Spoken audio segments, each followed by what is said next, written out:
And let's hear what the MP for Lewis, Maria Caulfield, who also works as a hospital nurse, had to say on the matter. Well, I just think, just talking to female colleagues in Parliament, I think there's a feeling, of slight unease about suggestions that are being made to bring babies into the chamber, because actually as MPs we're fairly well paid. So we have, financially to be able to pay for childminders, is much easier than most other women throughout the country. Secondly, we do have a creche on site and a nursery on site, which is excellent. And again, not all workplaces have that availability for parents.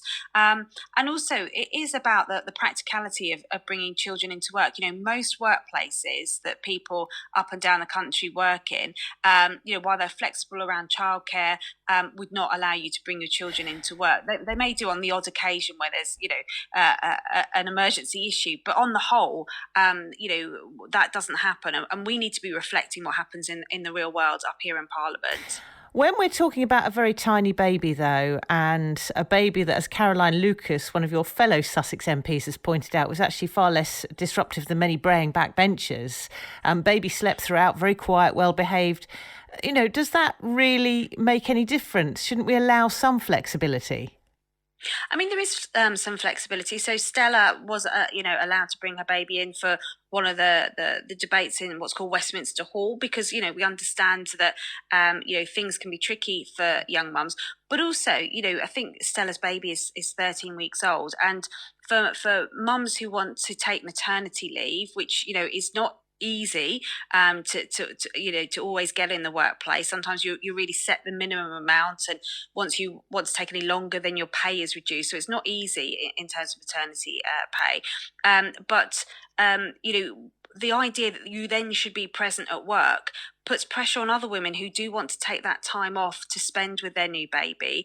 And what we don't want to do is create that culture of expectation that even though you're on maternity leave, you really could come into work if there was exceptional reasons. So there's a whole host of issues behind this around not just the practicalities of bringing babies in, but also making sure that if parents have either maternity leave or parental leave, that they're allowed to take that, because that's very precious time for them. It's very difficult, isn't it, though, for MPs, because you can't just take maternity leave, I would imagine, and just switch off, because it's a very visible role. You're serving your community.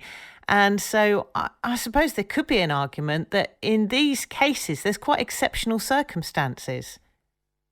There are, but every MP has a small team of people that work in their parliamentary office. So, for example, I've got a team of kind of four people who support me with casework. We have writing campaigns that come in on particular topical issues. We have diary events to make sure we can get out and about in the constituency. So there's a whole team of people to support an MP. And if an MP's off sick, for example, and we've had some examples of that recently, the same thing happens. That MP is allowed to be off, and the team will support the day-to-day constituency work.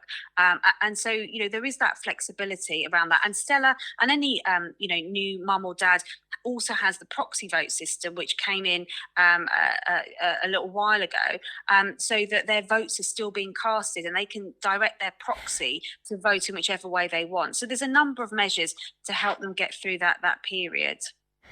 Stella said it has to be possible for politics and parenting to mix, but from what you're saying, that very much is a possibility at the moment. I mean, yeah, absolutely. And also, we have to reflect what happens to everyone else across the country. And there's, I speak to young mums up and down the constituency, and childcare is probably a massive issue for them, in the top one or two issues, because one, it's the cost of childcare, very, very expensive. Two, it's the availability of childcare. You can't always get a childminder or a nursery place where it's most practical. And three, they have to balance a work-life balance. And I think, if everything was rosy in the workplace for everyone else, then absolutely MPs should be treated the same. But actually, it's a really difficult balance for working parents. And I think for MPs to be complaining when we're well paid, you've got good access to childcare up here on site, there's a proxy vote system in place, there's a team to support us if we need to take time off. I think we need to reflect that actually we're in a very privileged position, and it's not that easy for everyone else. Of course, you're background is in nursing, and you must have seen many women and men as well trying to juggle the demands of childcare and their careers as well, particularly given shift work and going over shift. Have we got a way to go when it comes to ensuring that parents do have adequate childcare? Yeah, absolutely. As I said, it's probably in the top one or two issues that I hear from young parents across the constituency. And again, the NHS is often the NHS. If you're working in a hospital, certainly in my hospital, we had a creche on site. It was a really excellent creche. It worked longer hours than most childminders would do.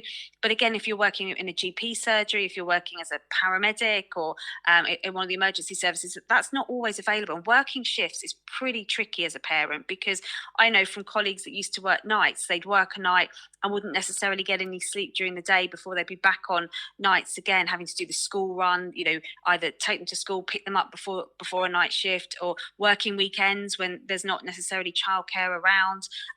Yeah, it's pretty tricky for most people, and I think we need to be live to that as MPs. That it's a very difficult juggle for ordinary families.